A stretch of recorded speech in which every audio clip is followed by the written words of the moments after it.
আসসালামু আলাইকুম। আমার ভিডিওটা যে যেখান থেকে দেখতেছেন সবাইকে জানাই আমার পক্ষ থেকে আন্তরিক ভালোবাসা ও অভিনন্দন। কিছু মানুষ আমাকে বলে যে, "ভাই আমি নতুন খামার দিয়ে আমি ব্যবসায় লস খাইছি।" ব্যবসায় আপনি লস খাওয়ার কারণ হচ্ছে যে আপনি যে সমস্যাগুলো আছে ওই সমস্যাগুলো আপনি বুঝতেছেন না। আপনি যেই কোয়েল পাখির যে রোগটা হয়েছে আপনি ওই রোগটা নির্ণয় করে আপনি ওষুধ ঠিকমতো চালাতে পারতেছেন না। তো তাদের উদ্দেশ্যে আমি বলব যে, যারা নতুন খামার দিচ্ছেন বা দিতে চাচ্ছেন, আমি বলব যে খুব অল্প স্বরে খামার দেওয়ার জন্য।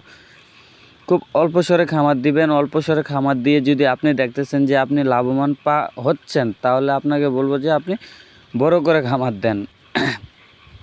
আর আপনার যদি আগে থেকে অভিজ্ঞতা থাকে যে কোন রোগটা হইছে বা কি হইছে আপনি বুঝতে পারছেন, তাহলে আমি বলব যে আপনি খামার দেওয়ার জন্য। আর যারা নতুন খামারি আছেন তাদেরকে আরেকটা বিষয় বলি যে, যদি আপনি নতুন খামার দেন তাহলে আপনি খুব বড় কোয়েল পাখি দিয়ে খামারটা চালু করেন। আপনি ছোট বাচ্চা আনলে আপনার যদি ওইরকম অভিজ্ঞতা না থাকে তাহলে আপনার কোয়েল পাখি মারা যাবে। আপনার ধরেন যে একটা সমস্যা হয়েছে, আপনি ওই সমস্যাটা বুঝতেছেন না, আপনি অন্য একটা ওষুধ প্রয়োগ করতেছেন, তাহলে আপনার কোয়েল পাখি মারা যাবে, এটাই স্বাভাবিক। আজকের ভিডিওটা এই পর্যন্তই। সবাই ভালো থাকবেন, সুস্থ থাকবেন। আসসালামু আলাইকুম।